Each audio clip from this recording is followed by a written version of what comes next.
Oi, gente. Conceição. Boa tarde. A gente está aqui hoje para conversar de um assunto que eu diria talvez um tanto polêmico, porque a gente vai falar de uma data, uma dessas datas que tem nome de mês e nome de cor, que é o Janeiro Branco. E para falar dessa data, eu não estarei sozinha hoje. Vocês já devem conhecer o Ed, né? O Ed vai estar aqui com a gente hoje para a gente conversar, então, sobre essa bela data, que definitivamente não é comemorativa, né? É uma data de conscientização sobre pessoas que se desvivem, que tiram a própria vida. A gente vai falar especificamente de uma campanha feita pelo governo de São Paulo. Deem as boas-vindas ao Ed. Tudo bom, camarada? Alô, boa tarde para todo o Brasil. Bora lá, Ed, conta pro pessoal Bora. aí do chat por que a gente tá aqui hoje. Então, hoje é Feliz Janeiro Branco, né? Coisa que todos os psicólogos já estão cansados aí de saber, de compartilhar, de ouvir, e todo o começo de ano. Junto com o Setembro Amarelo, acho que são as datas sobre saúde mental do ano. Eu não sei se eu estou perdendo alguma cor, mas acho que é isso aí. E a gente teve aí o aparecimento de cabines misteriosas nas estações, né? Esse é o nosso tema de hoje. E aí, pra quem tá no chat e não sabe o que é o Janeiro Branco é um mês de conscientização e luta contra o autodesvivimento. Então, esse mês, a gente foi dar uma pesquisada e o Janeiro Branco ele surgiu como uma campanha, né, de uma pessoa que, depois de perder pessoas, era um cara que ele era um trabalhador de outra área, e aí, num determinado ano da vida dele, ele acabou perdendo pessoas da vida dele pro autodesvivimento. Foi algo que gerou nele uma depressão, e aí, enquanto ele lutava contra a depressão, ele começou a fazer terapia. Nesse processo terapêutico dele, ele descobriu que ele queria fazer faculdade de psicologia, se tornou um psicólogo. Depois de se graduar, ele criou essa campanha de conscientização, que é o Janeiro Branco. Ele é mineiro, porque algumas dessas datas elas são importadas, essa data é uma data nacional. Então, mas enfim, o Janeiro Branco ele é essa data, ele foi criado por um brasileiro, e assim, ele não parece uma pessoa mal intencionada ou que criou a data com fins mercadológicos, porque eu achei importante procurar isso, né? Da onde que surgiu, quem foi a pessoa que criou, por que essa data foi criada. Então, me pareceu uma pessoa com boas intenções. Ele tem um site, depois, quando sair o corte do vídeo, eu vou deixar na descrição. E aí vocês podem ir lá olhar também, né? Se vocês tiverem curiosidade de conhecer essa campanha. Mas, apesar de Uhum. ser uma pessoa bem intencionada, né? Uma impressão que me passou foi que ele enxergou muito bem o problema, mas não tão bem a solução. Ainda há aquela responsabilização do indivíduo pelo próprio sofrimento e pela busca da própria cura. Não acho que é a melhor palavra, mas enfim. E aí, Ed, você que entende mais disso, muito mais que eu, isso de fato é algo que surge, né, nessas discussões? Você teve contato com isso? Então, quando a gente pensa nessas campanhas de meses, principalmente de saúde mental, que é o que eu vou conseguir falar, né? Elas são limitadas, né? Acho que esse é o grande ponto, que nem você comentou. Acho que chegam em problemas, conseguem listar problemas, né? Então você vê, tipo assim, levantamento de dados, muitos dados, inclusive, dados brutos sendo divulgados de quantos taxas de diagnósticos, de taxas de tentativas de tirar a vida, enfim. Só que você não vê o próximo passo, né? E aí, o que a gente faz sobre isso? Como que a gente faz sobre isso? Inclusive, as soluções que se dá, elas vão muito na linha de busca e terapia, né? As soluções que se chega em Janeiro Branco, em Setembro Amarelo também, que a gente ouve falar muito, as frases de ordem, assim, de faça terapia, busque se cuidar, nesse sentido de uma solução individual para o problema, sabe? Então é o máximo que geralmente se chega na conclusão desses meses. Seguindo então o que a gente tinha trazido aqui, né? Porque Janeiro Branco, acho que tá claro. E aí eu queria ouvir, saber se vocês já ouviram falar dessa data antes. Não vejo sendo uma data tão divulgada quanto outras campanhas. Mas aí o que aconteceu foi que nesse mês de janeiro, o governo do estado de São Paulo resolveu criar uma campanha, não sei se dá para chamar de campanha, para o Janeiro Branco. E aí eu queria que você contasse pra gente, camarada, o que foi essa campanha trazida pelo governo de São Paulo? Então, a gente foi surpreendido aqui em São Paulo por cabines de atendimento psicológico nas estações de trem e metrô. Essas cabines de atendimento psicológico, elas não foram amplamente divulgadas. A gente sabe da capacidade que a máquina pública tem de divulgar determinadas informações, então elas não foram amplamente divulgadas como poderiam ser. E elas foram surpreendendo assim, o paulista nas estações, porque as pessoas chegavam, olhavam, ficavam meio na dúvida, o que será que é, o que será que não é. Basicamente, essa é a primeira informação que a gente teve. Cabine de atendimento psicológico nas estações. E a gente foi investigar para ver, né, o que estava acontecendo.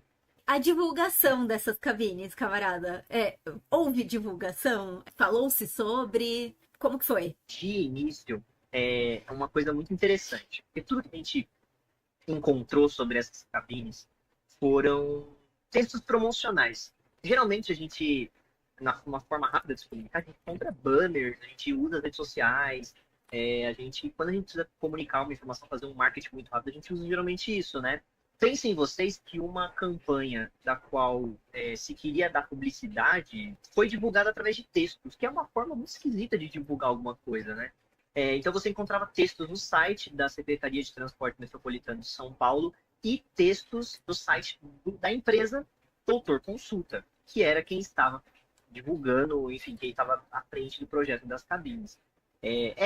Foi essa maneira que foi feita a divulgação. Tinha também em nas próprias cabines, horários de atendimento, enfim, como que funcionava, etc. Mas a divulgação estava sendo basicamente feita por esse nível. E também aí alguns sites de notícia, né? Então você tinha alguns poucos portais de notícias divulgando essas cabines, mas foi uma divulgação muito suspeita, assim, nesse sentido. Eu descobri essa campanha por acaso, porque eu estava passando na estação da Sé, eu estava de férias, e vi a cabine. E aí eu pensei, tipo, Dr. Who, essa porra, uma cabine aleatória no meio do metrô. E era literalmente assim, no meio do nada, não tinha nada informando. Parecia que era pra gente passar ali, de fato, não prestar atenção naquilo. Tava vazia. E aí, um primeiro questionamento, né? Porque eu olhei, eu fiquei curiosa, eu fui ler o que era. Meu primeiro questionamento foi: como que a gente espera que as pessoas que estão em sofrimento encontrem no meio de uma estação de metrô lotada acolhimento para esse sofrimento, sabe? Porque, enfim, eu faço terapia, eu já tive meus momentos ali de precisar de um apoio mais próximo. Eu acho que o último lugar do universo que eu ia me sentir confortável em enfrentar, talvez, os meus sofrimentos ou as causas dos meus sofrimentos seria uma estação lotada de metrô dentro de uma cabine com um monte de gente que dá pra ver circulando, conversando pelo computador com alguém. Porque não tem um ser humano, de fato, lá dentro, né? E aí, depois eu fui tentar entender e foi piorando cada vez mais, né?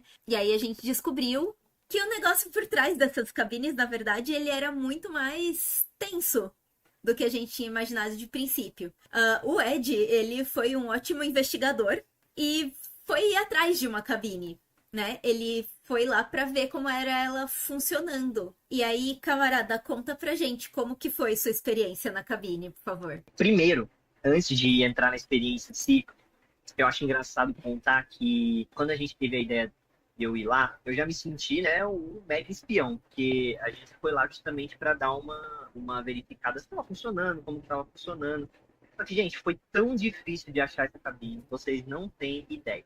Deixa eu explicar uma coisa de como é que funciona. A cabine é uma só. Eu nem sei quantas estações de trem, metrô tem em São Paulo, mas a cabine é uma só. E aí, como que ela funciona? Ela fica rodando entre as estações. É uma cabine só que fica rodando. Eu não tenho certeza nem se é no máximo duas, mas eu acho que é uma só, porque nem essa informação tem disponível, né? Mas a impressão que dá pelas datas é que é uma só, porque ela fica em determinada semana em uma, na outra semana ela vai para outra estação. E aí é difícil de encontrar. Então, eu fui junto com outro amigo meu, a gente foi fazer esse papel aí de repórter daqueles programas sensacionalistas da tarde. E a gente foi justamente para ver, para perguntar, para pegar mais informações, porque, como eu comentei, nesses textos de divulgação, tinha pouquíssima informação. Pouquíssima informação. Então, fomos. A gente chegou em uma das estações, eu não vou me recordar qual o nome, esqueci de anotar. Enfim. Mas uma das estações que fica no monotrilho que tem aqui em São Paulo, lá na Zona Leste. Na linha do monotrilho. A gente foi nessa estação e essa estação ela faz baldeação com outra estação, que é da CPTM. Então a gente andou muito em todos os cantos da estação para poder achar essa cabine. Então, mesmo no ambiente da estação, a cabine ela não está bem alocada, ela não está bem localizada, de certa forma. Então, aí a gente foi, encontramos a cabine. Quando a gente encontrou a cabine, vocês podem ver algumas imagens dessa reportagem, né? No Reels que a gente postou ontem, lá no Instagram da Pedagolítica. E a gente... vocês podem ver algumas cenas desse encontro meu e da cabine. A cabine estava fechada. A cabine, ela fica aberta, pelo que diz a divulgação, se não me engano, 9 horas da manhã até meio-dia, e depois da 1 até as 16. E aí já tem 2 pontos, né? Primeiro, que a gente chegou lá, ela fica aberta até a meio-dia. A gente chegou lá 11h26 e ela já estava fechada. Mas até aí tudo bem. Até aí a gente releva, a gente pensa assim, poxa, foram tirar um almoço cedo, sem problema. Só que aí, quando a gente chegou lá para fazer o atendimento, ela era uma cabine, assim, praticamente publicitária. Ela queria vender que o doutor consulta estava prestando um bom serviço, muito mais do que prestar um bom serviço.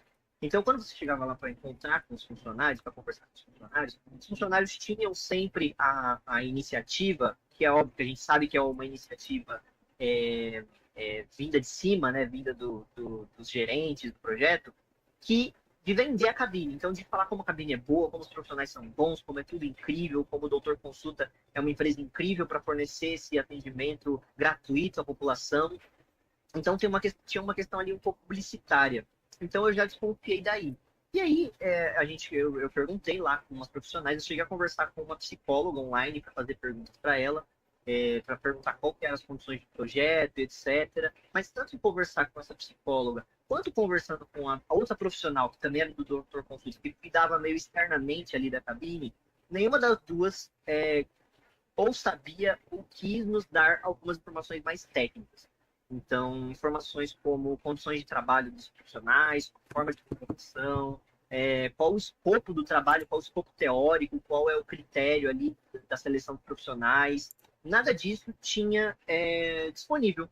Tudo que tinha era, como o camarada comentou aí do chat, um ad. Era um grande pop-up na sua tela, dizendo, compre terapia. Compre terapia, no caso, porque essa sessão era grátis, mas existia sempre um apelo a dar uma continuidade nessa terapia através da plataforma do Doutor Consulta. Então, uma das coisas que aconteceu, por exemplo, foi me oferecerem, na hora que a internet lá não estava conectando para falar com a psicóloga, me ofereceram um voucher para que eu entrasse na plataforma do Doutor Consulta online na internet para fazer a terapia. Ou seja, isso é uma venda, né? Então, a gente foi descobrindo, e aí por algumas falas a gente chegou à conclusão de que essa cabine não era uma parceria da Secretaria de Transporte Metropolitano com a empresa Doutor Consulta. Ela era uma publicidade, uma propaganda. Assim como o McDonald's bota cartazes ali na estação, assim como outras empresas botam cartazes ali, a Doutor Consulta tinha botado um cartaz interativo que tinha psicólogo lá dentro. Esse era o formato da cabine, era assim que a cabine funcionava. Então, eles vendiam como se fosse terapia gratuita, eles falavam isso, diziam que era isso, mas claramente você estava vendo que eles estavam tentando vender a qualidade da empresa, a qualidade dos profissionais da empresa, então sempre remetendo ao bom trabalho que a empresa prestava, e eventualmente prestava também na sua plataforma, e não só na cabine. Então, tudo muito suspeito, tudo sempre falado, dito com meias palavras, esse era o tom. Fazer perguntas difíceis não eram respondidas. As perguntas que eram respondidas eram sempre com respostas sobre a qualidade do serviço, sobre como o doutor consulta é incrível, enfim. Então, encontramos uma grande publicidade do doutor consulta. E aí, camarada, teve também a questão das condições de trabalho, né? Da profissional que fica dentro da cabine. É um computador, na verdade, né? Mas tem uma pessoa ali atendendo. O Ed me explicou que é um direito de você, enquanto paciente, num acompanhamento psicológico, saber as condições de trabalho da pessoa que está te atendendo. Essa foi uma das coisas que ele questionou a pessoa. E também não teve respostas, né? As respostas eram evasivas, tentava meio que fugir, meio que não responder, pra, na real, não dar resposta nenhuma no final. Você quer falar um pouco disso? Então, como eu disse, as perguntas técnicas que a gente tentava fazer, então, qual a forma de contratação dos profissionais? Qual é a maneira qual a maneira da forma que é feito o pagamento? Ou quais são os critérios de horário de atendimento? Como foi decidido esse horário de atendimento? Enfim, esse tipo de pergunta seria alguma coisa que, claro, eu estava ali é, perguntando, de certa forma, como se fosse um tipo de jornalista, um tipo de, né, profissional interessado, de certa forma, um psicólogo interessado, mas sendo como paciente, eu também teria o direito de saber essas condições. Então eu cheguei ali, não me apresentando imediatamente como alguém que ia fazer uma reportagem ou fazer, levantar dados. Eu cheguei numa boa, fazendo perguntas de dúvidas sinceras, dúvidas bem tranquilas, em momento nenhum me foi dada essas respostas que seriam, assim, de certa forma, direitos, né? Direito de quem vai ser tratado, direito de quem vai ser atendido, de entender um pouco como que funciona aquilo, de entender um pouco para onde vão as informações que a pessoa dá, mas que o atendimento psicológico seja sigiloso, seja uma coisa que meio que é senso comum, né? Que todo mundo sabe disso, mas o psicólogo ainda assim, ele precisa garantir isso, precisa dizer em quais condições os dados vão ser tratados, enfim, se for perguntado. Nada disso foi respondido um pouco. Então, ao final da nossa conversa lá, da minha conversa lá com os profissionais, quando perceberam que eu estava fazendo muitas perguntas, entraram numa certa defensiva, assim. Isso ali não fosse o local de fazer perguntas. Então, acho que isso já mostra o quanto que paira alguma coisa muito duvidosa sobre essas cabines. Elas eram para estar ali justamente para alguém, uma ou duas pessoas no máximo por dia, irem lá, falarem alguma coisa, testarem ali o serviço, eventualmente entrar na plataforma do doutor consulta, mas não era para chamar muita atenção, para prestar um serviço, de fato, né? E aí, uma coisa disso que eu acho importante a gente puxar é que existe um aspecto histórico, né, da profissão de psicólogo. Porque o que acontece? A psicologia, eu acabo, por conta da pedagogia, a gente estuda um pouco o surgimento da psicologia, porque são coisas que acontecem, a pedagogia enquanto instituição de ensino voltada para crianças massificada e o surgimento da psicologia, eles são muito próximos. Inicialmente, essa busca por entender o funcionamento do sujeito dentro da sociedade, o sofrimento causado, tem um histórico ali da psicanálise, mas qual que é o meu ponto aqui? Não é esse. Surgiu enquanto uma ciência extremamente elitizada. Enquanto uma ciência, não, desculpa, enquanto uma profissão elitizada. Porque existiam dois tratamentos, por assim dizer, Ed, se você quiser complementar isso de uma forma melhor, fica à vontade. Mas existiam dois tratamentos, por assim dizer, dados à pessoa em sofrimento. Dependendo de quem fosse essa pessoa, ela era tratada como um indesejado da sociedade. E dependendo de quem era essa pessoa, ela ia ter esse acompanhamento para que a sociedade não soubesse que ela estava passando por algum tipo de sofrimento. É isso mesmo? A gente tem, inclusive, isso com populações, tanto para medicalização, patologização das mulheres, das pessoas negras, das pessoas mais pobres. Essas pessoas eram realmente criado o hospício e coloca elas lá dentro. A gente só vai ter a desconstrução disso com a luta antimanicomial muito recentemente, e olhe lá, porque isso vem sendo desconstruído aí em tempos recentes. Mas era justamente isso. E aí, para algumas pessoas, você tem uma certa técnica voltada para que elas possam esconder os seus sofrimentos, para que elas não precisem revelar os seus sofrimentos, ou para que eles não causem tantos problemas, para que ela possa viver a vida dela normalmente. Enquanto para os mais pobres você tem a técnica a serviço de quem pode produzir e quem não pode. Se alguém não pode, a pessoa é excluída.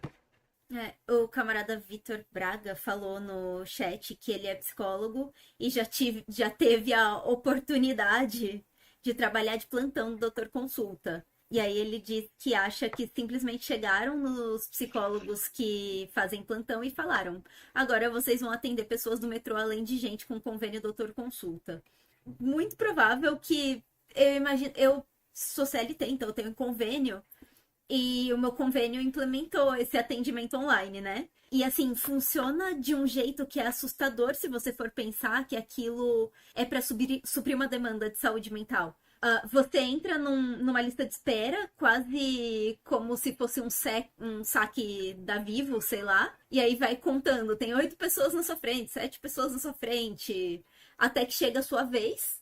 Aí aparece uma telinha ali dizendo: você tem 60 segundos para aceitar a consulta do médico X. Se você, sei lá, saiu pra ir no banheiro, você perde seu lugar na fila. E se você aceita, dá pra perceber que a pessoa tá fazendo aquilo com pressa, porque ela precisa cumprir. Tipo, esse atendimento não pode durar mais de 15 minutos, e eu preciso cumprir uma meta, provavelmente, de atendimentos. Não existe de fato um acolhimento, uma preocupação em entender quem é você, que é algo que, tendo a possibilidade de fazer um acompanhamento psicológico com uma profissional que não é de convênio, eu sei que é bem diferente a forma como as duas coisas funcionam. Então, assim, eu diria que nem o acolhimento de fato existe nessa dinâmica. Não é acolhedor. A forma como se dá a coisa toda não é acolhedora. Você não tem um vínculo com a pessoa. E muitas vezes, quando você não tá bem, esse vínculo ele acaba. E aí vão ter linhas e linhas da psicologia, né? Talvez em alguma linha isso nem seja importante, mas enfim. E aí cada pessoa também vai entender, mas não existe nem a possibilidade de você criar um vínculo com a pessoa que tá te acolhendo ou te atendendo, porque é tudo muito rápido. Para quem precisa, para o profissional que está recebendo aquele paciente, aquela pessoa que está precisando do acolhimento. E eu fico pensando, você passar 5 anos na faculdade de psicologia, entendendo que a sua profissão ela tem a função social de ajudar, assim como a função do professor é ajudar o aluno mediar o não conhecimento ao conhecimento, fazer essa mediação, o acolhimento do psicólogo é importante para que a pessoa que está em sofrimento psicológico consiga entender o caminho que ela pode traçar ali para lidar melhor com a situação na qual ela tá e o que está causando aquilo, se é algo que é passível de ser resolvido. Voltando um pouquinho para a questão histórica, por que muda? Por que o trabalhador passa a ter acesso a acolhimento psicológico? E aí tem diversos fatores que fizeram com que a condição do trabalhador mudasse na sociedade. Antes, um trabalhador, ele, por mais precarizado que ele tivesse, ou ele não tinha nem condição de ter consciência desse sofrimento psicológico que ele tinha, que essa condição causava nele, porque o acesso ao conhecimento ele era mais restrito. Existiam trabalhos que, embora fossem precarizados, ainda te davam a condição de chegar na sua casa e descansar. O trabalhador ele era muito menos macetado pelo sistema, e aí eu tô falando de uma sociedade pós-industrial, do que é hoje em dia. Porque a industrialização ela surgiu com uma promessa de que a vida do trabalhador ficaria mais fácil. Até um certo ponto isso pareceu real, e aí com o tempo foram perdendo-se direitos que antes faziam com que o trabalhador ele conseguisse ter alguma condição de se manter saudável mentalmente, para um ponto no qual, inclusive, crianças estão adoecendo. Porque o avanço da tecnologia, por um lado, possibilita que a gente tenha acesso a determinadas coisas, por outro, traz de forma muito rápida e muito direta e muito constante uma quantidade absurda de informações, uma quantidade absurda de cobranças. Você sai do trabalho e você continua recebendo cobrança do trabalho, você quer desligar e você não consegue. E, enfim, aí a gente tem uma classe adoecida, cada vez mais mal paga. O psicólogo que deveria estar ajudando a pessoa a lidar com isso tá igualmente massacrado pelo sistema, ele tá igualmente sendo macetado ali por um atendimento a cada 15 minutos com uma pessoa que ele não consegue nem ver a cara direito, não consegue nem lembrar do nome. Enfim, e como que a gente de fato consegue lidar com isso, né? Inclusive, para trazer uma experiência minha aqui, que acho que até alguns psicólogos que podem estar nos assistindo, ou que vão assistir esses cortes depois, podem até se identificar com essa fala. Eu já cheguei a atender em hospitais de convênio, em clínicas de convênio, 14 pacientes por dia. para quem trabalha com atendimento, ou para quem teve já fez alguma entrevista, já fez alguma conversa assim, profissional mais a longo prazo, sabe o quanto que isso é cansativo, sabe? É uma exaustão gigantesca. 14 atendimentos por dia é uma coisa assim absurda. E aí você pensa, pro profissional tá sendo ruim. Pro paciente, então, nossa, você não faz ideia do quanto eles reclamam, porque é 30 minutos para caber 14 atendimentos, e tá em 30 minutos, o profissional tá mais cansado, então o serviço também ele é mais, sabe, ele é mais cansativo. E aí, para quem que é bom? Só para a empresa, né? Só para quem está lucrando com esse serviço, só para quem está impondo esse serviço de cima para baixo. Então a gente tem uma pressão do mercado, inclusive do mercado em cima da profissão psicológica, para que os atendimentos sejam cada vez menores e cada vez mais rápidos. Porque aí você gera lucro, né? Porque você gera demanda, atendimentos, não precisa empregar todos os psicólogos do mundo, é só você ter um psicólogo que consiga atender 14 pessoas. Então você gera uma demanda rápida e um pagamento mínimo. E aí eu acho que cabe a gente falar um pouquinho da doutor consulta, que surge justamente num contexto onde essa uberização do atendimento de saúde acontece, né? Eu fiz uma pesquisa sobre o doutor consulta e eu tenho falas aqui que vocês vão ficar assim horrorizados, juro para vocês. A empresa doutor consulta faz essa parceria para fazer esse tipo de publicidade, mas se vocês percebem, é um tipo de publicidade um tanto agressiva. Para quem mora em São Paulo, ou até para quem é da área de psicologia mais especificamente, vocês vão ver que é uma publicidade que a gente não vê muito empresas de saúde fazendo, oferecendo terapia gratuita assim no metrô. Então é uma publicidade bastante agressiva. E por ser uma cabine só, a gente percebe que é como se fosse um tipo de teste também, né? Um tipo de primeiro passo para ver se causa burburinho, se não causar, se ninguém falar nada, de repente a gente investe mais nesse tipo de publicidade. E aí eu estranhei isso e fui pesquisar, né, um pouco sobre a doutor consulta. Por que uma publicidade tão agressiva assim? Eu vou ler uma frase para vocês, se vocês me permitem, do fundador, do cofundador e sócio atual da doutor consulta. Ele disse isso numa fala assim para outros empresários, né? Enfim, definindo a empresa dele. E a cada vez que eu resolver o problema de uma pessoa, eu gerar um lucro, eu consigo reinvestir esse lucro no negócio e oferecer essa solução para mais pessoas. E eu consigo fazer isso de forma autossustentável, sem depender de ninguém. E por meio do lucro, eu consigo crescer na velocidade que eu preciso e impactar tantas vidas quanto eu quiser impactar. Eu sei que está em Liberalês e é muita frase do dicionário neoliberal junta, acumulada, né? Mas, basicamente, ele tá colocando a lógica neoliberal em palavras em palavras bonitas. Porque ele está dizendo que ele oferece uma ajuda, né? Ele resolve um problema e com isso ele lucra. Só que ele está dizendo que o lucro dele, ele não fica para ele. Ele é muito bonzinho. Nossa, cara, por favor. Então, o que ele faz? Ele reinveste esse lucro para crescer mais rápido. Então, o doutor consulta, o que eu quero dizer com essa frase? A doutor consulta ela tem um método que é novo, de certa forma, na área da saúde, que é um método de crescimento assim a qualquer custo. Crescimento a qualquer custo. Eu tive que assistir, inclusive, entrevistas dele em vários lugares para tentar entender o que era isso. E a palavra crescimento rápido, velocidade, a palavra crescer para impactar, crescer para atingir, ele fala sobre, pra vocês terem uma ideia, do quanto que ele tem essa visão de crescimento, ele fala em atingir os Estados Unidos. Ele fala em levar o doutor consulta para os Estados Unidos.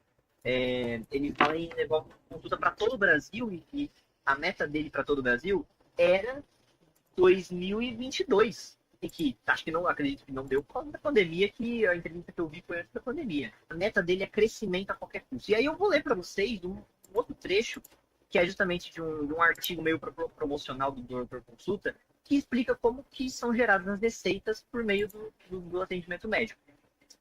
Acompanhe comigo. As receitas do Doutor Consulta são geradas por meio de consultas médicas e os principais exames diagnósticos são realizados na própria clínica. Ok. Ao gerar retorno financeiro a partir do volume, o faturamento esperado para 2016 é de 6 milhões de reais. Você vê que é um dado antigo. Mas tudo que eu pesquisei até então, que é pouco, porque a empresa é uma empresa muito fechada, não divulgo muita coisa publicamente, mas tudo que eu pesquisei até então, essa meta do volume, da velocidade, enfim, continua. Então, enfim, ele fala do faturamento esperado, mas atenção na palavra volume. O lucro é gerado por meio das consultas e há uma média de 2 consultas por paciente. Essa média ele não fala em qual período de tempo, então, assim, puramente dados tirados do céu. O lucro é gerado por meio das consultas, que atualmente o doutor consulta permite manter a remuneração dos médicos sujeita ao seu desempenho. Outra palavra importante aqui. Desempenho.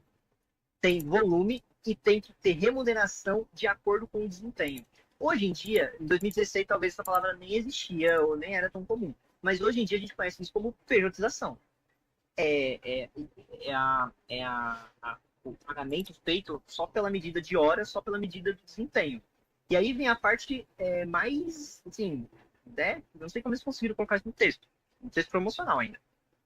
O médico recebe uma comissão por cada consulta e uma taxa adicional para a prescrição de exames.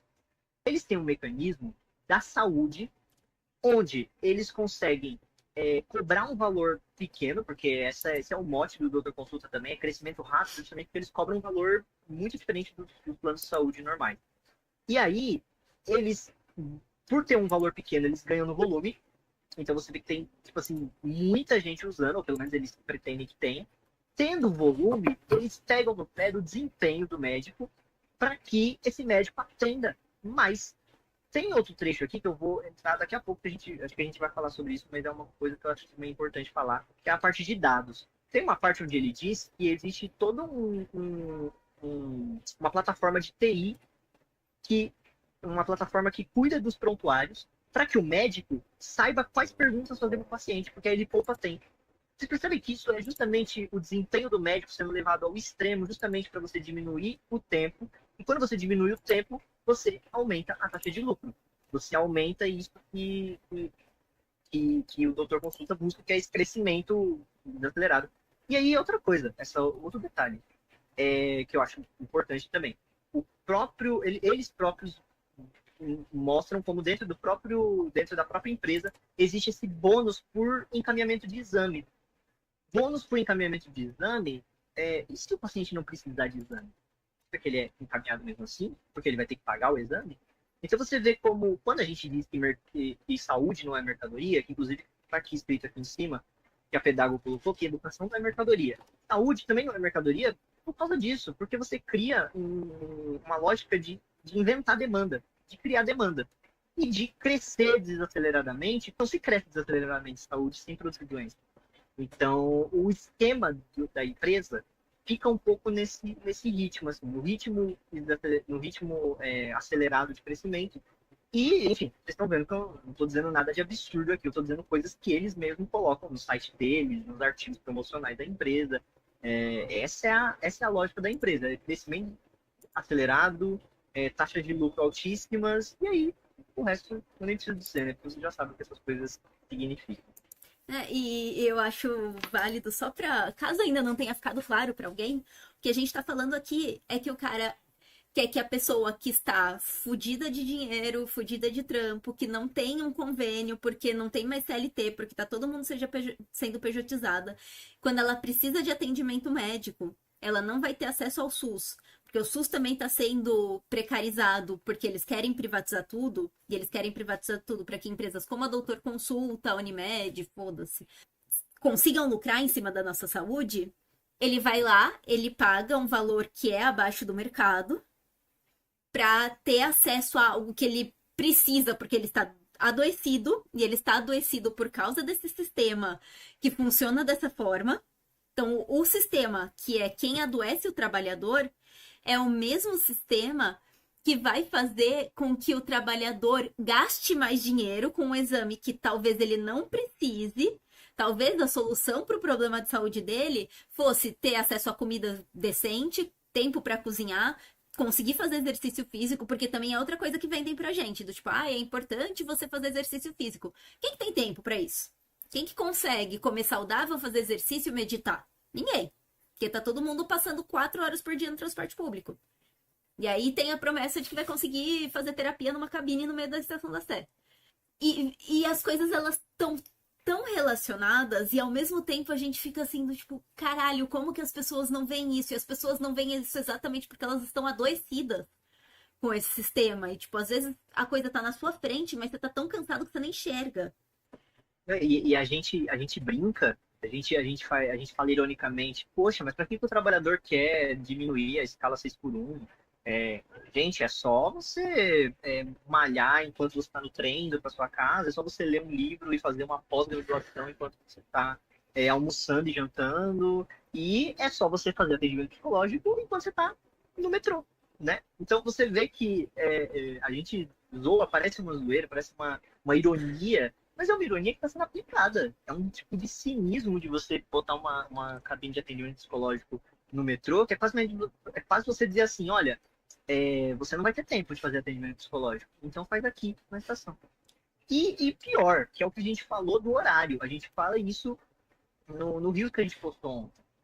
Gente, o horário não está nem disponível nos maiores picos de uso do transporte público, que são os horários da manhã, os horários do almoço e os horários da tarde. Assim, os horários ali das 17 até as 19. Você tem os horários onde a população mais poderia usar, a cabine não está funcionando. Então a cabine assim, a concentração do cinismo capitalista dentro de si mesma em relação à saúde mental. Porque ela simplesmente diz, olha, usa aqui, não precisa gastar tempo com isso, faz aqui. Uma coisa que me foi dita lá na cabine por uma das profissionais foi que, olha, é tudo de bom. Por quê?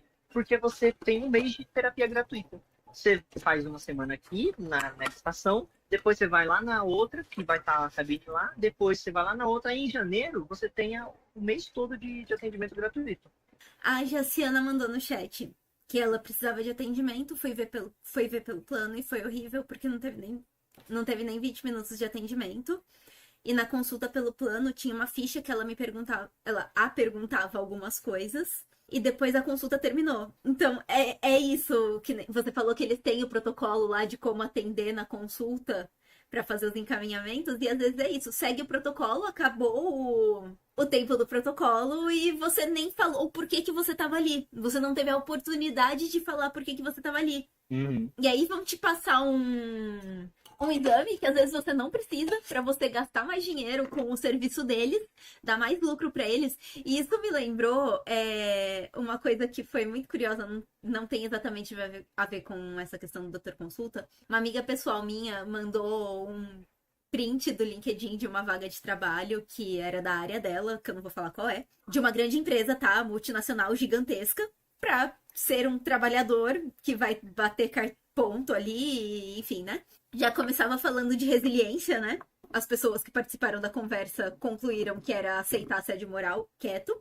Mas depois tinha uma parte do texto da vaga do LinkedIn que falava assim, tipo, tem a mentalidade de dono de empresa, querendo dizer que o dono da empresa quer fazer a empresa ganhar. E eu falei, porra, eu sou muito boa pra essa vaga, porque mentalidade de dono de empresa é o quê? Ficar na praia enquanto outras pessoas trabalham? Adoraria. E aí ainda vendem tudo isso, fazem a gente passar por tudo isso, e vendem uma ideia de que quem lucra com isso mereceu de alguma forma esse lucro. Então, é revoltantemente absurdo isso. E aí, nesse exemplo do Doutor Consulta, a gente tem muito didaticamente explicada a dupla exploração que a gente sofre no sistema capitalista. Por quê? Porque a gente é explorado como consumidor e como trabalhador. Porque a gente fala muito sobre a exploração do trabalhador, etc. A gente é explorado também como consumidor. Quando a gente fala de consumismo, do consumismo, enfim, da publicidade e propaganda, principalmente, como nos fazem, como inventam demandas, nos fazem consumir, etc.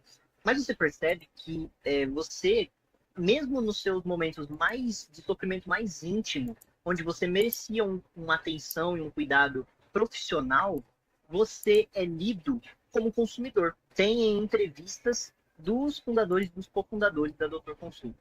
O problema do sistema de saúde, público e privado no Brasil, é que ele trata o paciente como paciente, não como consumidor. Então, o Doutor Consulta vem para o quê? Para tratar o paciente como consumidor, como cliente. E aí você tem essa questão, né? Que aí você se torna simplesmente um apreciador daquilo, um consumidor daquela terapia que se torna uma unidade de mercadoria. Então, você tem aí explícita como não é só o profissional que está sendo explorado, você também está sendo explorado. No caso específico do doutor consulta, tem essa lógica ainda de que a empresa não é só uma empresa de saúde, ela é o que se chama de health tech.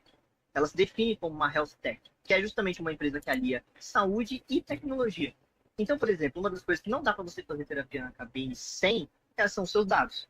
Eles precisam pegar o seu telefone, o seu e-mail, o seu nome, o seu celular, o seu, enfim, dados úteis para se fazer alguma coisa na internet. Tipo spam, tipo anúncios, tipo para destinar para você a melhor mercadoria. Isso é uma coisa que eles fazem lá nas cabines e que, assim, esses dados das pessoas, eles não estão obrigados. Quer dizer, até onde eu sei, não sou muito versado em leis, mas até onde eu sei, eles não são obrigados a dizer o que eles vão fazer com esses dados, porque eles são uma empresa privada, mas eles estão no local público. Como que você resolve essa contradição? Pois é, não está resolvida, está lá acontecendo. Então você tem justamente o usuário do transporte público da cidade de São Paulo tendo seus dados explorados por uma empresa privada, numa publicidade. Então a gente o trabalhador que está lá, o psicólogo que está lá, como a gente já falou, ele está sendo explorado. Mas o consumidor, o cara que está indo lá em busca de uma terapia, ele também está sendo explorado, porque ele não está recebendo o que ele está indo buscar e ele ainda está sendo, né, enfim, ele está sendo roubado os seus dados. A gente falou muito de problemas aqui, mas a gente tem uma alternativa a esse tipo de atendimento que precariza o trabalhador, que precariza o atendimento, a qualidade do atendimento que se recebe. E qual que é essa alternativa, Ed? Me conte. Antes de eu falar da alternativa, só para eu fazer um último Por favor. asterisco. Como eu disse, quando a gente fala sobre o doutor consulta, a gente não está se referindo a nenhum profissional que trabalhe especificamente no doutor consulta de maneira negativa, como se essa pessoa estivesse construindo a empresa. Porque a gente, obviamente, assim como a gente não tem mente de dono, a gente não olha para a pessoa como dona da empresa. Então, não tem nada de errado com elas. Elas não estão fazendo nada de má índole ou de má fé. Elas estão prestando um serviço a uma empresa. Elas estão prestando um serviço a uma empresa. Elas são trabalhadores, né? Elas são trabalhadores. Trabalhadores e trabalhadoras que estão ali, enfim, fazendo o que foi indicado para elas. Então, quando a gente faz essa crítica, a gente não está fazendo uma crítica a essas pessoas que conversaram com a gente, ou enfim. A gente chegou até a tentar contato com a empresa do Doutor Consulta também por e-mail, eles também não responderam, mas enfim, as pessoas que respondem esses e-mails, qualquer pessoa que você tenha contato que trabalha no Doutor Consulta, a gente não está falando dessas pessoas moralmente.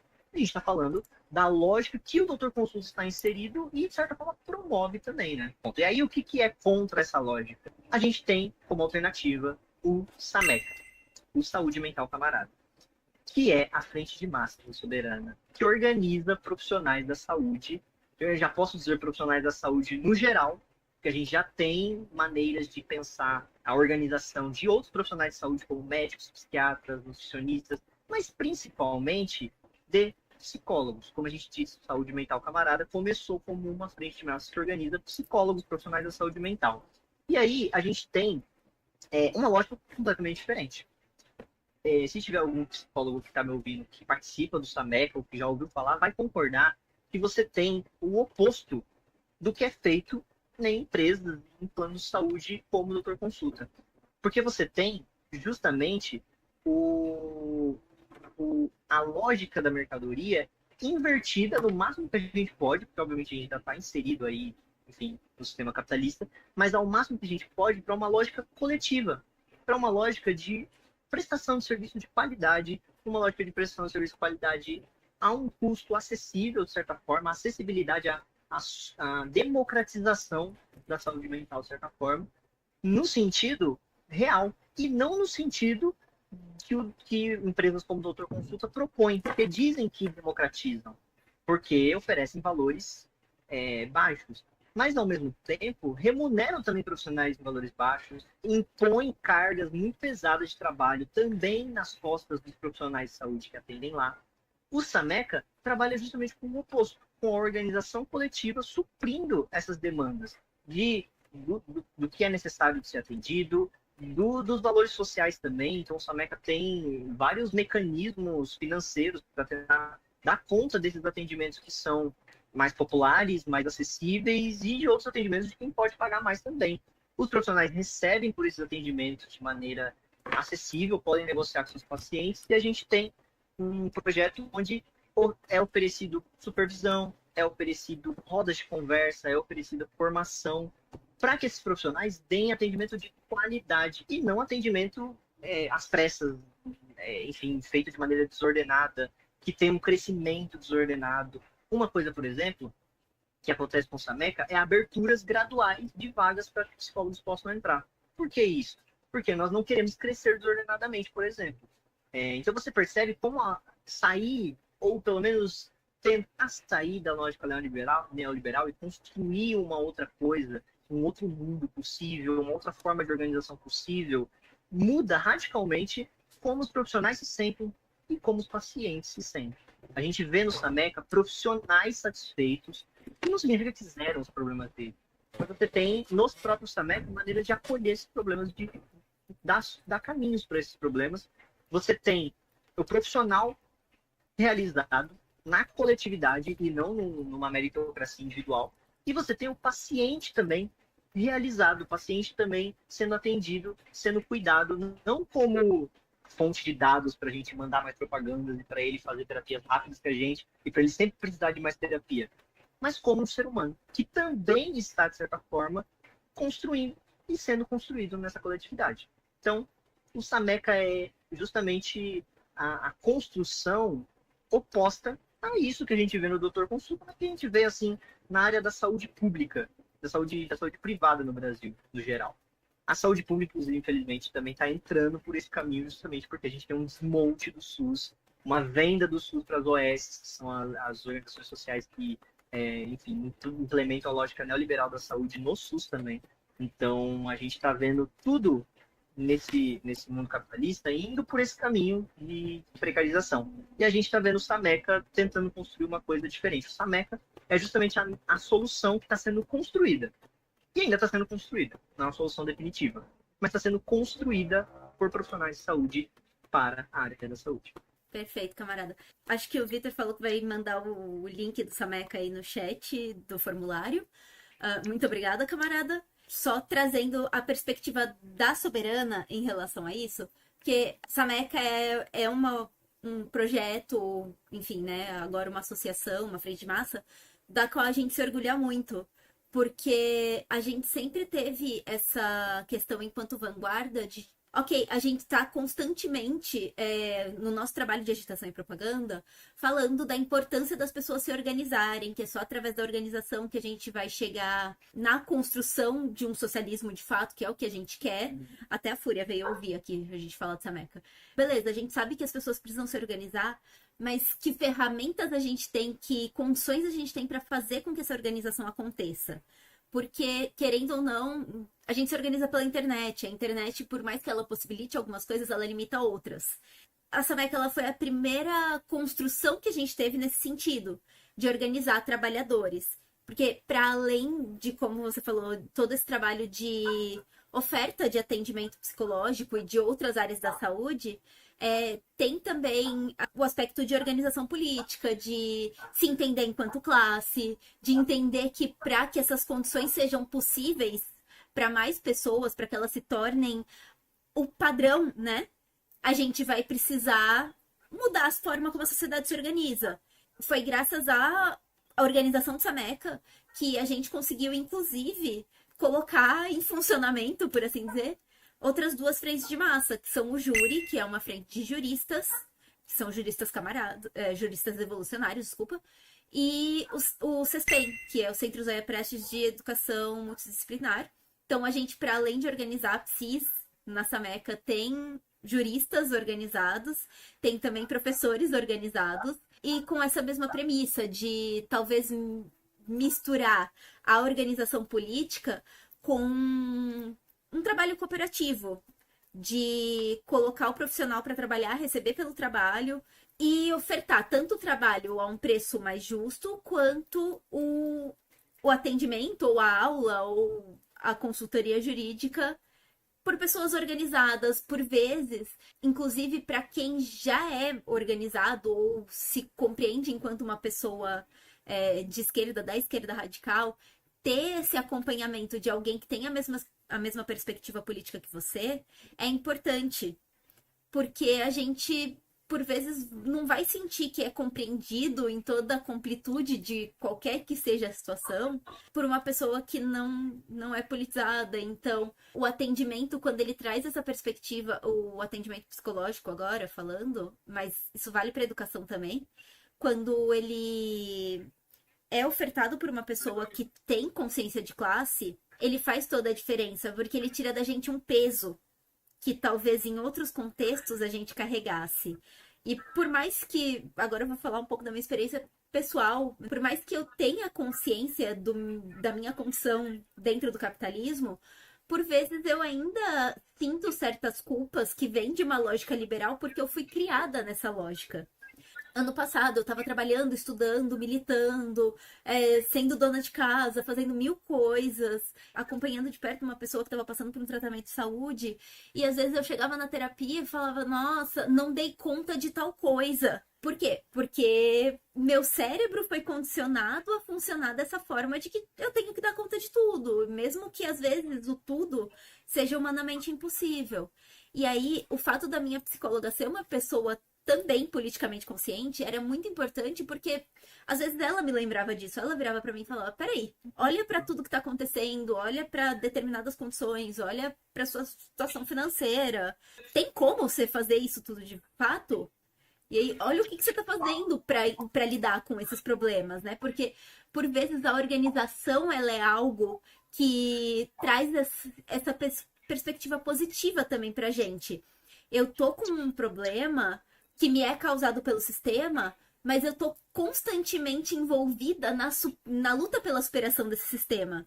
E aí o pessoal do chat até pode comentar também. Pra mim, pelo menos, isso faz diferença pra caralho. Lembrar que eu não tô quieta diante disso, eu não tô complacente diante dessa injustiça. Eu tô, dentro das minhas possibilidades, fazendo algo pra superar esse sistema que oprime a mim e a tantas outras pessoas de formas distintas e continuar motivada a fazer isso. Eu acho que isso é fundamental. Então, quem for buscar atendimento psicológico, façam isso, conheçam o trabalho de Sameca, conheçam o trabalho dos camaradas do Sameca também, que fazem conteúdo do Ed e tem alguns outros, porque isso traz, de fato, uma nova perspectiva pra gente lidar com os nossos problemas. Eu acho que isso é um recado importante pra gente carregar. Inclusive, você percebe o quanto que é diferente, né? Por exemplo, você percebe o quanto que é diferente só da minha experiência de ter ido na cabine mesmo. A maneira como os profissionais se conversam, a maneira como os profissionais jogam as responsabilidades um para o outro, a maneira como as responsabilidades não são coletivas, não são compartilhadas, cada um tem a sua responsabilidade e lide com ela e pronto. A maneira como a gente é tratado mesmo, sabe? Uma coisa que eu pessoalmente senti, que, enfim, aí é uma coisa mais subjetiva, então talvez não caiba para uma análise macro o que aquela cabine significa. Mas, de certa forma, é importante quando a gente está falando disso, porque, por exemplo, uma coisa que eu pessoalmente senti é uma certa desumanização, é um certo tratamento da pessoa que está se colocando ali como paciente, está se colocando ali como necessitada de um serviço de escuta qualificada, colocar ela como um mero consumidor, um mero comprador. E no caso está ganhando um brinde ali, né? Que é de graça. Então você se sente mesmo como se você estivesse ganhando um brinde, assim. Toma esse brinde aqui. Uma coisa singela, uma coisa. Toma esse brindezinho e aí considere comprar com a gente mais tarde. Nesse sentido que você sente a cabine sendo meio que isso, assim, todos os profissionais ali alinhados nesse objetivo, de certa forma. Sim, perfeito. Acho que a Paty falou que é psicanalista e quer entrar para o Sameca, aguardando abrir o formulário para profissionais. A consciência de classe faz do nosso atendimento mais acolhedor e entra como repertório, assim como questões de raça, gênero e tantos outros aspectos importantes que podem ser fonte de violência. Já precisei da equipe de ética do Sameca por conta de uma situação e tive suporte imenso. Imagina se acontece algo na cabine, quem vai se responsabilizar? Exatamente. De fato. Eu vou, inclusive, usar um outro exemplo. É um outro exemplo, e olha que é um exemplo mau. No sentido de, sabe quando você olha uma coisa e fala, não pode piorar e piora? Eu trabalhei por algum tempo num projeto que era de psicologia também para as escolas estaduais de São Paulo. Nesse projeto, você tinha, por tratar de escolas, e talvez pela SEDUC SP ser um pouco mais estruturada do que a Secretaria de Transportes Metropolitanos, é a impressão que eu tenho olhando as situações, porque eu não tenho, enfim, um dado oficial. Mas existia uma preocupação com qual o escopo do trabalho do profissional, como que esse profissional vai estar trabalhando, quantas horas ele vai estar trabalhando, como que vai funcionar, um suporte que era assim, já era mínimo. Enfim, porque era um serviço terceirizado, era uma questão assim, então já era ruim, já era mínimo o suporte. Agora, nessa cabine, essa é a pergunta. Se acontece alguma coisa, quem se responsabiliza? Se dá alguma coisa de errado? Se acontece algum abuso profissional ali? Se acontece algum abuso do paciente? Quem se responsabiliza? Qual o suporte que se dá para um profissional desse? Ou qual o suporte que se dá para um paciente desse? Então você tem diversas questões que não são respondidas, ficam sem resposta, porque são reais vazios, assim. Um projeto como esse devia, no mínimo, assim, a gente está falando, assim, de um mundo que eu já estou falando aqui, o mínimo já está errado, na verdade. O mínimo deveria ser o ideal. Mas o mínimo, nas condições que a gente tem atualmente, seria você ter, assim, disponível CRT dos profissionais, você ter disponível relatórios, mesmo que por cima, mesmo que gerais, mas relatórios de quantos pacientes eles atenderam por dia, quantos pacientes eles atenderam dentro do período da cabine, nas estações, quantos pacientes por estação, quanto tempo demorou cada atendimento. Esses dados, eles são importantes para você ter ali um controle. Estando no local público, esses dados deveriam ser públicos, porque se acontece algo, a empresa privada ela vai ter uma inclinação a se defender e a se proteger. Quem faz algo, quem que vai se responsabilizar a empresa se acontece alguma coisa assim? O governo não tem esses dados, pelo menos não oferece esses dados publicamente. Então você tem um mistério, por isso que eu como brinquei no começo, que é uma cabine misteriosa, porque ela é totalmente misteriosa. E o Conselho Regional de Psicologia tem algum tipo de posicionamento em relação a esse tipo de coisa? Então, Pelo que você está falando, isso não deveria acontecer da forma como acontece. sim, então, não encontramos nenhum posicionamento, tanto do CFP, que é o Conselho Federal de Psicologia, quanto do CRP de São Paulo. Não encontramos nenhum cuidado, nenhuma nota, ou, enfim, nenhuma postura em relação a isso, nem criticando, nem elogiando. Provavelmente estão como a gente estava antes de achar essa cabine sem saber, né? Uhum. Como ela foi mal divulgada e eles provavelmente só conseguem saber das coisas por divulgação, enfim, não estão sabendo. No caso, eu acho que eles achariam o que geralmente o conselho faz quando ele toma conhecimento dessas questões, quando ele recebe denúncias, é justamente tentar em contato com a empresa para perguntar em quais condições, para perguntar o que está sendo feito. Perguntas que a gente fez, né? Perguntas que a gente fez, provavelmente o conselho entraria em contato para responder.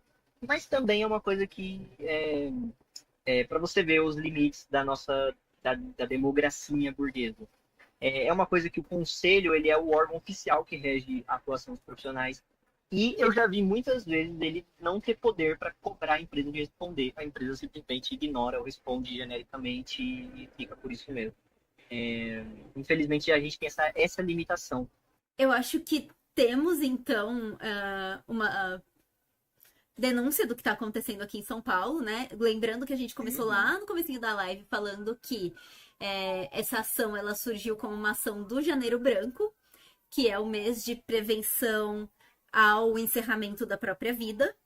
Ao longo da live, a gente foi se dando conta de que, na verdade, se trata de um projeto de divulgação de uma empresa que transforma o nosso adoecimento em decorrência da forma como a sociedade neoliberal trata o trabalhador em produto para que um empresário lucre. Temos alternativas para esse tipo de situação, então psicólogos, psicólogas, psicólogos se organizem no Sameca, procurem conhecer o Sameca, conhecer o trabalho do Sameca, na página @sameca.psi. Se você busca atendimento psicológico também, faça o mesmo, no mesmo perfil. Mas principalmente, eu acho que o que fica aqui de proposta da gente parar para pensar, né? É começar a olhar o porquê das coisas acontecerem como elas acontecem. O que, que tem por detrás daquilo ser como é? Será que é uma ação benevolente de uma empresa sem qualquer tipo de intenção por trás? Será que tem algo ali acontecendo? O que será que se busca quando uma empresa que abertamente, como o Ed trouxe muito claramente, se posiciona tendo uma visão da saúde enquanto um produto para gerar lucro e crescimento, resolve colocar cabines misteriosas nas estações de metrô da maior cidade da América Latina, sem qualquer tipo de preocupação com a forma como esse atendimento, desculpa, se dá. Acho que é isso, camarada. Muito obrigada por ter topado estar aqui com a gente, conversar e trazer como foi essa sua experiência, trazer a sua visão enquanto psi de todo esse absurdo, porque eu não teria como falar disso sozinha. Pessoas que estão no chat, acompanhem o trabalho do Ed, acompanhem o trabalho da Sameca. Acompanhem o meu trabalho também, caso alguém esteja aí e não acompanhe, aqui nas outras redes sociais, Instagram e TikTok, da Soberana e do Cespen. E façam tudo isso porque. E aí eu vou colocar uma coisa séria, tá? Eu tô parecendo que eu tô pedindo muita coisa pra vocês, mas o que que a gente tem? A gente tem, do outro lado, dos comunicadores neoliberais, pessoas que têm muito dinheiro pra fazer com que o conteúdo deles chegue nas pessoas. A gente não tem todo esse dinheiro, a gente não tem impulsionamento, a gente tá refém de redes sociais que se a gente fala determinadas palavras, se a gente fala capitalismo, eles derrubam o nosso alcance. Então a gente precisa que todo mundo que acompanha o nosso trabalho compartilhe o trabalho, comente, mande no grupo do Zap da família, gera treta mesmo, gera barulho, porque é assim que a gente vai chegar nas pessoas. A gente tem comunicadores de esquerda que são muito eloquentes, que falam muito bem e que falam de formas completamente diferentes. Então, com certeza, talvez não eu, talvez não o Ed, mas alguém vai chegar nas pessoas e vai fazer aquela pessoa pensar sobre a realidade dela, que é o que a gente está fazendo aqui hoje. Então, por favor, se vocês entendem a importância da gente lutar contra esse sistema e de fazer com que as pessoas também entendam a importância de lutar contra esse sistema, ajudem essas vozes a chegarem nas pessoas. Às vezes a gente fica com a expressão de que, tipo, eu sou a chata da política, que só compartilha vídeo, sei lá, do Ian Neves, da Laura Sabino, da Duda. Sejam essa pessoa. Porque o outro lado não tem o menor pudor de ser essa pessoa. A gente acabou de ver um vídeo do Nicolas Ferreira com mais de 200 milhões de compartilhamentos. Vocês têm noção que isso é uma parcela muito grande da população brasileira que tá ouvindo um moleque contando um monte de fake news, saindo ileso, tendo lei revogada, lei que ia beneficiar o trabalhador, revogada, porque ele foi na rede social contar fake news e teve esse vídeo compartilhado. Então façam igual, compartilhem também os vídeos dos comunicadores de esquerda. Façam a nossa voz chegar nessas pessoas, porque é só assim que a gente vai conseguir ter força. A gente depende das pessoas pra gente ter força pra lutar contra o sistema. A gente só vai vencer o sistema quando todo mundo entender a importância de vencer o sistema. E se organizem.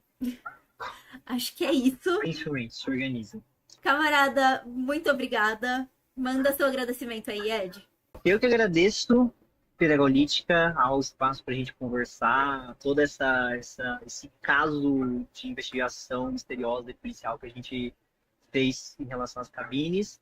E agradeço também à Soberana, ao Sameca, enfim. Inclusive, eu vi o pessoal comentando no chat, e coisa importante, a gente pode colocar no final do nosso tópico aqui da live o Sameca como alternativa, né? Há alguns anos atrás, a gente falava sobre saúde mental com consciência de classe ainda sem alternativa. Por muito tempo a gente falou sobre saúde mental com consciência de classe, saúde mental anticapitalista, pensar o adoecimento do sujeito dentro do sistema capitalista. E aí a solução? A gente tem que construir ainda. Agora a gente está construindo uma solução. Então, agradecer, superar esse coletivo gigantesco que é a Soberana e suas frentes de massa, por a gente poder estar aqui lutando por isso, né? Tudo nosso, camarada. E só vou apontar aqui que a Aline falou que entrou em contato com o CRP e eles meio que terceirizaram a responsabilidade para os PCs. Eu acho que uma pessoa, eu vou falar uma coisa que eu costumo falar, inclusive, enfim, para todos os meus alunos. Em a gente é fraco. Se todo mundo se junta e faz barulho, de repente a gente alcança algo. Então vocês já têm a organização, né? Vocês estão em uma organização, preciso de Sameca, pessoas, psicólogos que acompanhem o trabalho de Sameca, que não estão organizados ou que estão organizados em outras organizações, mas que entendem que essa pauta é importante. Vocês já têm a organização para, de repente, pautar isso na esfera política mesmo. Tentou, dentro do caminho que eles deram, não deu certo, faz barulho, vai atrás, faz essa pauta ser ouvida. Porque daí as pessoas vão ver que vocês estão lutando até pelo trabalho delas, pelas condições de atendimento delas. Então, camaradas, ótimo fim de semana para todo mundo. Muito obrigada, Ed. Muito obrigada, chat. De novo, sigam a gente. E é isso, gente. Beijos. Bom fim de semana para todo mundo.